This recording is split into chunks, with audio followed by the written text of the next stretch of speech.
A esta hora de la mañana nos acompaña el doctor Ricardo Banega. Él es criminólogo y constitucionalista, a quien le damos la cordial bienvenida en Noticias Oromar.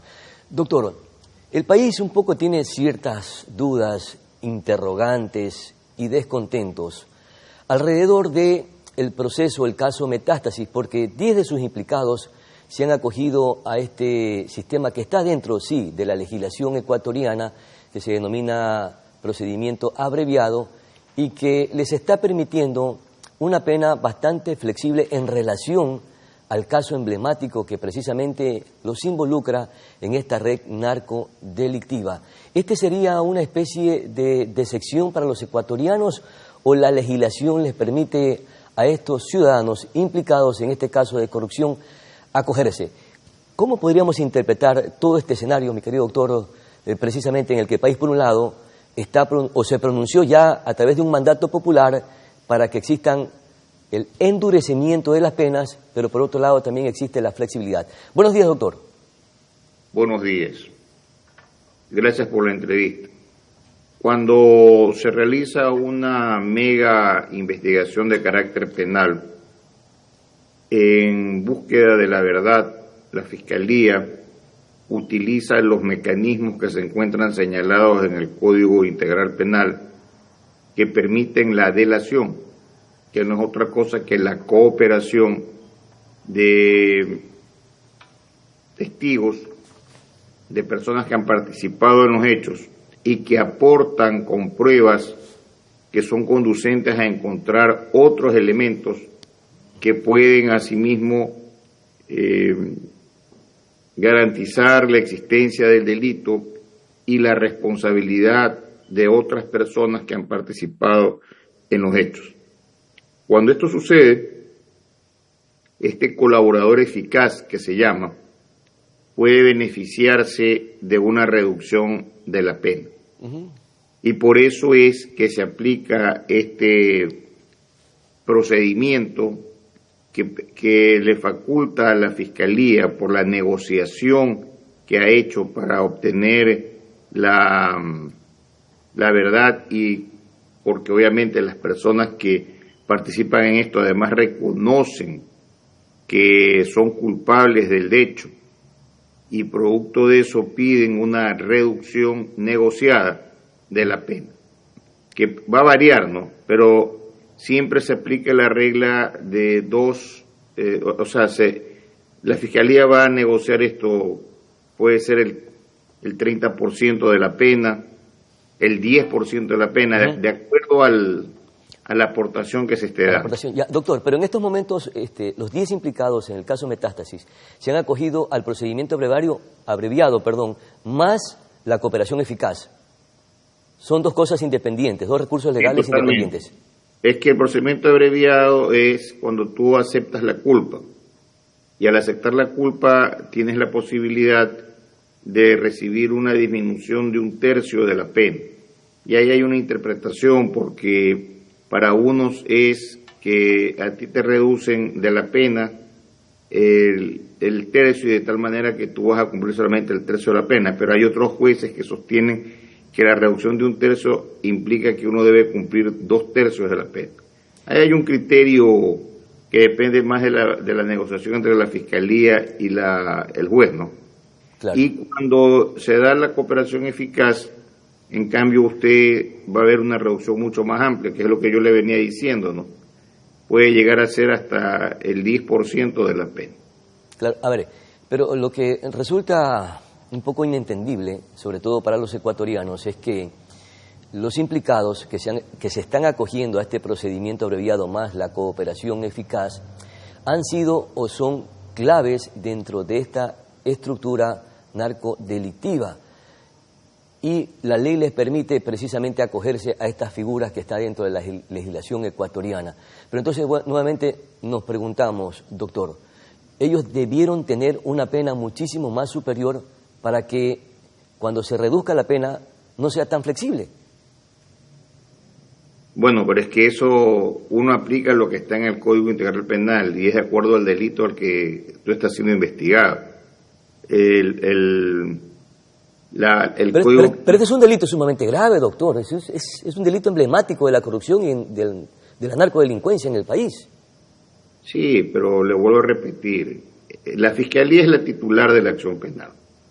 La Fiscalía entra a procesos de negociación porque simplificas el proceso penal. Cuando una persona acepta que tiene responsabilidad penal, ya evita ir al tribunal penal, evita el recurso de apelación, va a evitar también casación, recurso de revisión. Estás aceptando la pena y estás aceptando tu culpa, ¿verdad?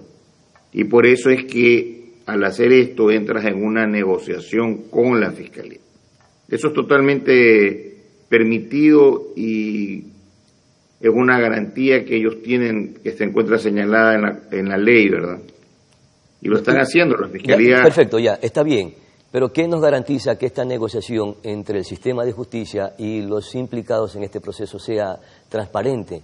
¿Y qué nos garantiza que el aporte que están haciendo los implicados tenga credibilidad y sean aportes o pruebas fiables? Le vuelvo a repetir, el titular de la acción penal es la Fiscalía. Entonces, la Fiscalía es la que hace la negociación y la que solicita a la Corte, al juez competente, que proceda a calificar esa pena negociada o la responsabilidad que está asumiendo en el hecho la persona que está pidiendo, a través de la Fiscalía, porque todo se hace a través de la Fiscalía. Ese es el procedimiento, pero yo me refiero a la fiabilidad o a la confiabilidad de lo que aporta el implicado.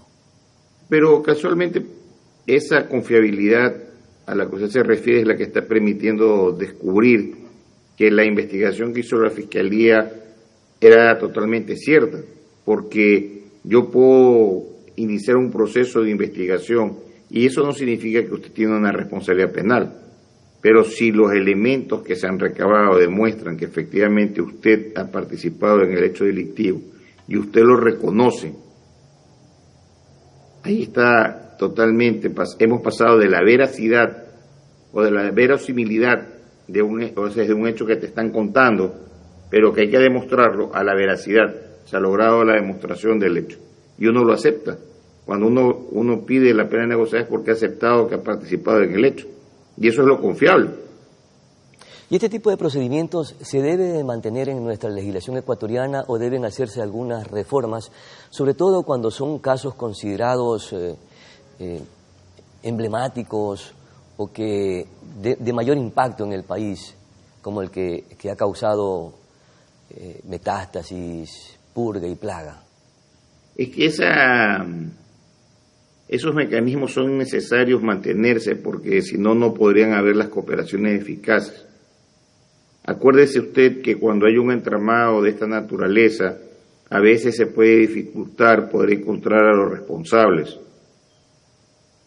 porque a veces hacen también las cosas que guardan las pruebas, ¿verdad? Pero cuando uno comienza a ser cooperador eficaz, facilita la labor de la Fiscalía porque entrega pruebas que no las tiene. Acuérdense que no todo el que quiere entrar a una cooperación eficaz va a ser aceptado. Tiene que realmente demostrar que las pruebas que está aportando son conducentes a encontrar la participación del hecho delictivo de las otras personas que están involucradas. Claro. Ese es uno de los parámetros. ¿El otro parámetro cuál sería? Probablemente la pena que sea inferior, como dice la legislación, a 9 años, creo. Pero es que eso es parte de la negociación, pues. A ver, usted me va a entregar una prueba que para mí es importante y yo la voy a utilizar para lograr sancionar a los que han participado. Esto de la delación en el Ecuador es algo nuevo, pero es algo que se ha empleado en países más desarrollados como Estados Unidos, Europa y algunos países de la región.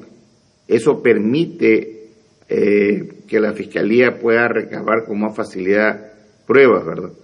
Porque nosotros tenemos que entrar a ver cómo entró la negociación de cooperación eficaz de la señora Mayra Salazar. ¿Qué fue lo que ella aportó? Uh-huh. A lo mejor lo que aportó fue su celular, su tablet, algo. que le ha permitido a la Fiscalía ir llenando las piezas en el rompecabezas para poder determinar el grado de participación que tienen los demás involucrados. Y con el aporte de los implicados que se han acogido a este procedimiento abreviado, ¿cree que se ha desmantelado esta red narcodelictiva que estaba enquistada en el sistema judicial? Porque hasta ahorita lo que vemos es que el mayor implicado en este caso es el expresidente del Consejo de la Judicatura, Wilman Terán. ¿Ese sería la joya de la corona de este caso? Yo creo que no es así como usted lo dice. No estoy preguntando, doctor. No, porque cuando nosotros éramos integrantes del Frente Parlamentario Anticorrupción hablábamos que en el Ecuador hay la narcopolítica. Fuimos los primeros en hablar de esto.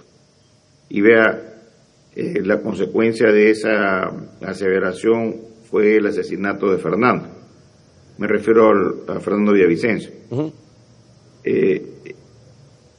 Cuando se habla de la narcopolítica quiere decir que los políticos y los criminales, que son generalmente narcotraficantes, tienen un poder y un control sobre los jueces. ¿Cómo lo ejercen? Por dinero o por poder político. Y eso es lo que descubrió no solamente el caso Metástasis, sino Purga y Plaga. Y seguramente van a haber otros casos porque el mal no está totalmente erradicado de la función judicial. Entiéndase que esto ha desnudado una realidad que ya me la enseñaba, bueno, nos la enseñaba a todos los estudiantes de Derecho en su momento el doctor Jorge Zavala Vaquerizo, cuando nos decía que justicia que no existe es la que no se compra. Entonces, las tarifas que han salido es la demostración que la justicia en el Ecuador... O que se cumple a medias, doctor, como en este caso, creería que esta red narcodelictiva que está involucrada en el sistema de justicia tendría otras aristas que hay que seguirla develando. Yo creo que cuando una persona tiene un tumor, ¿verdad?, lo que recomiendan los médicos es extirpar el tumor. Porque si usted saca el tumor y no saca todo, el tumor vuelve a crecer, ¿verdad? Para que los ecuatorianos tengamos un poco más de credibilidad en la justicia y en los jueces, lo que yo recomendaría es que se convoque una constituyente. La constituyente desaparezca el Consejo de Participación Ciudadana, que es el instrumento a través del cual se corrompe a la justicia y se pone en peligro la seguridad jurídica que deben tener todos los ciudadanos. Y en segundo lugar, quitarle los poderes que tiene el Consejo Nacional de la Judicatura. Y finalmente, producir una limpieza total de la función judicial, que no es otra cosa que enviar a la casa a los santos y a los diablos. Porque nosotros no sabemos cuántos diablos hay todavía en la función judicial. ¿No le parece? Claro. Y para curarnos en salud, mejor que se vayan todos y que venga todo nuevo. Perfecto. A veces mantener a los jueces de manera indefinida en los cargos trae estas consecuencias. Perfecto, mi querido doctor Ricardo Vanegas, muchísimas gracias por sus valiosos, importantes aportes y esperamos que no solamente sea un paliativo lo que está intentando realizar la Fiscalía General del Estado, no solamente en el caso Metástasis, sino en todos los casos que se estén investigando, sino que, como dice el doctor Vanegas, extirpemos ese tumor de la corrupción que tiene secuestrado al país en todas las instancias estatales, políticas y también del lado privado. Vamos a nuestra pausa publicitaria, ya volvemos.